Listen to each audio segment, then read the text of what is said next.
আজকে শো শুরু করেন ওয়ার্ল্ড হেভিওয়েট চ্যাম্পিয়ন গুন্থার এসে বলে সে জেউসকে আগেও কয়েকবার হারিয়েছে এবং এবার রেসলম্যানিয়াতেও জেউসকে সে হারাবে। এরপর আজকে আমরা জেউসেরও একটা প্রোমো দেখতে পাই, যেখানে জেউসও প্রমিস করে সে রেসলম্যানিয়াতে ওয়ার্ল্ড হেভিওয়েট চ্যাম্পিয়ন হবেন। এখন দেখা যাক এদের মধ্যে রেসলম্যানিয়াতে কে জিতে।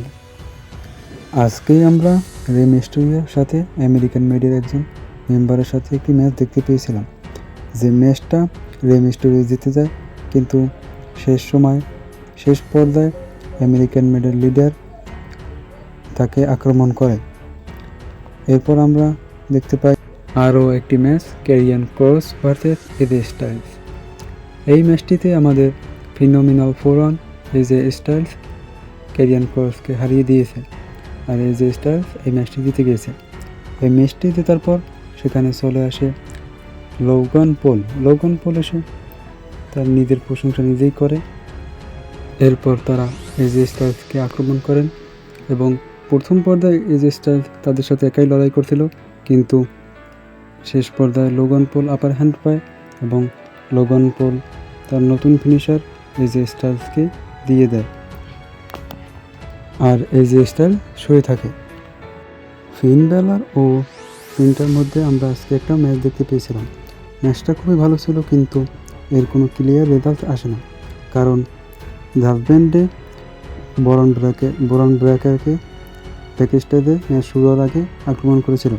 এরপর ম্যাচের মধ্যে এসে বরন ব্রেকার তাদের এসে আক্রমণ করে এবং রেফারি এটা ডিসকুয়ালিফিকেশনের মাধ্যমে শেষ করে দেয়।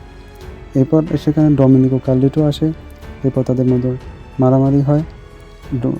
বরন ব্রেকার আজকে কার্লিটো ও ডমিনিক মিস্টেরিওকে দুজনকে একটা ডাবল স্পিয়ার দেয় এবং শেষমেশ আপার হ্যান্ড পায় পেন্টা। এখন দেখার বিষয় রেসলম্যানিয়াতে কে এই ম্যাচটি জেতে। তো এরপর আমরা যেটার জন্য অপেক্ষা করছিলাম, আজকের মেইন ইভেন্টে রোমান রেইন্স, সিএম পাঙ্ক ও সেথ রোলিন্সের সেগমেন্ট। রোমান রেইন্স শোতে আসতে দেরি করছিল, এদিকে সে যখন আসে তখন দেখে পল হেমন ও সিএম পাঙ্ক বসে কথা বলছিল। এরপর রোমান রেইন্স পল হেমনের সাথে কোনো কথা বলে না এবং সে একা একাই রিংয়ে চলে আসে। এরপর সে পল হেমনের কাছ থেকে মাইকও নেয় না, সে নিজেই মাইক নিয়ে এসে পল হেমনকে ধাক্কা দিয়ে এরপর সবাইকে তাকে একনলেজ করতে বলে। এরপর সে বলে ক্রাউডরা তার সাথে বিশ্বাসঘাতকতা করবে না, যেটা পল হেমনের কথা বলে যে সে পল হেমন তার সাথে বিশ্বাসঘাতকতা করেছে। এরপর দর্শকরা পল হেমনকে বাজে বাজে চ্যান্ট করতেছিল এবং রোমান রেইন্স তাদেরকে আরও জোরে চ্যান্ট করতে বলে। রোমান রেইন্স পল হেমনকে বলে যে তার কোনো লোকের সাহায্য লাগতো না, পল হেমন তাকে নিয়ে এসে এখন ফেভারে দিতে চেয়েছে, যার কারণে ভুগছে রোমান রেইন্স। এভাবে রোমান রেইন্স পল হেমনকে বলে। এরপর সেখানে চলে আসে সেথ ফ্রিকেন রোলিন্স। সে সেখানে এসে রোমান রেইন্সের ব্র্যান্ড ওয়াশ করে এবং রোমান রেইন্সকে বলে তুমি সঠিক আছো। এরপর রোমান রেইন্স সেথ রোলিন্সকে বলে যে সেথ রোলিন্স সঠিক। এরপর রোমান রেইন্স সেথ রোলিন্স ও পল হেমনকে আক্রমণ করে। সেথ রোলিন্সকে সে ধাক্কা দিয়ে মেরে রিং থেকে বের করে দেয় এবং পল হেমনকে একটি ধাক্কা দেয়।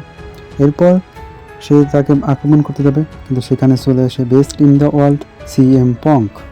এরপর সিএম পাঙ্ক সেখানে আসে এবং তাদের মধ্যে আক্রমণ শুরু হয়ে যায়। রোমান রেইন্স তাকে একটা স্পিয়ার দিয়ে দেয় এবং পিছন থেকে চলে আসে সেথ রোলিন্স এসে শিল্ডের মতো রোমান রেইন্সকে একটা সিয়ার শট দেয় এবং সিএম পাঙ্ককেও সে মারে। তাদের দুজনকে সে কার্ভ স্টাম্প মারে এবং আজকে আপার হ্যান্ড ছিল সেথ রোলিন্সের এবং পল হেমন তো দেখে অবাক হয়ে যায়। এগুলো আজকে সেথ রোলিন্স তাদের দুজনকে একাই শেষ করে দিয়েছে। এখন আমরা সবাই অপেক্ষায় আছি যে এদের মধ্যে কে জিতে এবং এরপর কি হয়। তো এই ছিল আজকের ভিডিও, কেমন লাগলো অবশ্যই কমেন্ট বক্সে জানিয়ে যাবেন।